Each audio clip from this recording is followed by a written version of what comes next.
Hi everyone.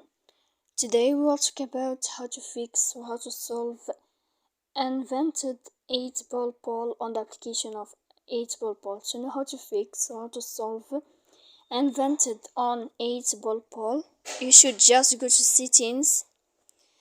Then in this page we click apps, default apps, app settings. After that in this page here you will enter to 8-ball ball. Then in this list of app info you will enter to first stop and you will click OK. After that you will enter to storage. When you'll find this window you will click first stop, so clear cache, and in the end you can go to Play Store. You will search about 8-ball ball and you can update your application. So please don't forget to support us by like and subscribe. See you next time.